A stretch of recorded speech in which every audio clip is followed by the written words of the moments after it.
Good morning, baby. Good morning. I picked out a very, very special story today. I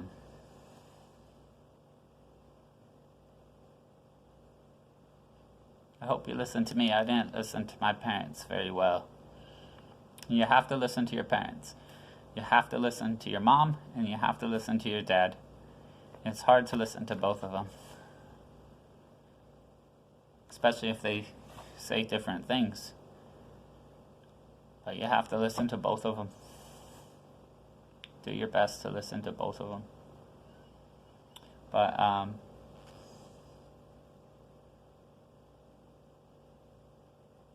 that's really hard to do, even when you're young. Even when you're young, and it's hard to do when you get older. And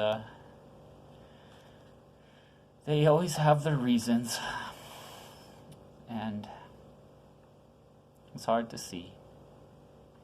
But I have a really special story here, and it's called He's Here, The Nativity by Luke 1:2.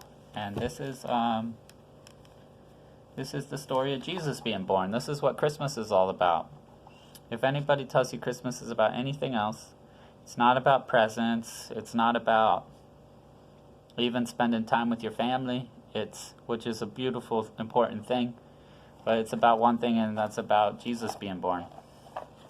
Because without him, even family gets messed up. Even family gets messed up without him. So, it's the only way.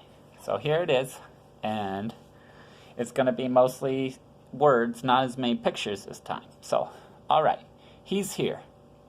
Everything was ready. The moment God had been waiting for us was here at last. God's what made everything. He made you, and he made me, and he made your mom, and he made everything. Every single thing.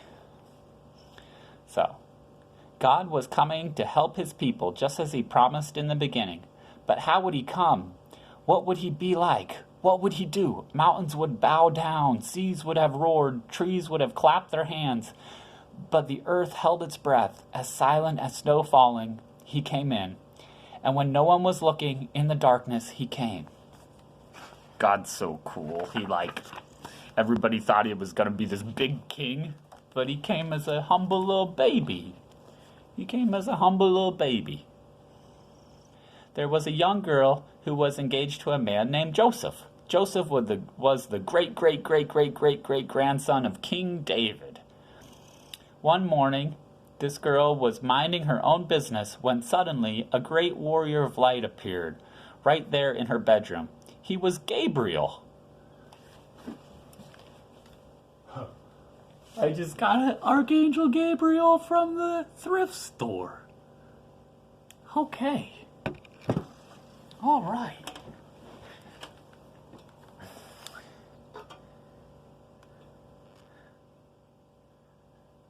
When she saw the tall, shining man standing there, Mary was frightened. "You don't need to be scared," Gabriel said. "God is very happy with you." Mary looked around to see if perhaps he was talking to someone else.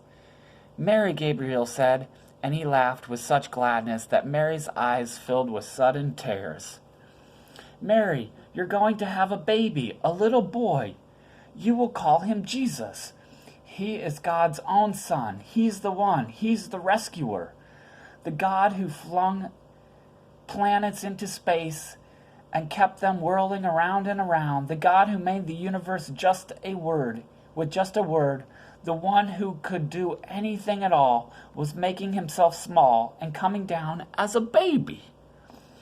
"Wait, God was sending a baby to rescue the world? But it's too wonderful," Mary said, and felt her heart beating hard. "How could it be true?" "Is anything too wonderful for God?" Gabriel asked. So Mary trusted God more than what her eyes could see, and she believed. "I am God's servant," she said. "Whatever God says, I will do." Sure enough, it was just as an angel had said. 9 months later, Mary was almost ready to have her baby. But now, Mary and Joseph had to take a trip to Bethlehem, the town King David was from. And when they reached the little town, they found every room was full. Every bed was taken. "Go away," the innkeeper told them. "There isn't any place for you." Where would they stay? Soon Mary's baby would come. They couldn't find anywhere except an old tumble-down stable, so they stayed where the cows and the donkeys and the horses stayed. And there in the stable, among the chickens and the donkeys and the cows, in the quiet of the night, God gave the world his wonderful gift. The baby that would change the world was born, his baby son. Mary and Joseph wrapped him up to keep him warm, and they made a soft bed of straw and used the animal's feeding trough at his cradle, and they gazed in wonder as God's great gift wrapped in swaddling clothes and lying in a manger. Mary and Joseph named him Jesus, Emmanuel, which means God has come to live with us, because of course he had. And that's the story of Jesus. So everybody thought that. So all the Jews were expecting expecting God to come down, but they thought he was going to be a great king, But God doesn't work that way. He's really humble, and so he sent a little baby. And not only did he send a little baby, but he had him born in the most humble spot possible. And I love you, and I wanted to share that story with you. It's really, really important to me, and I hope one day it's really, really important to you. So I love you. Bye-bye.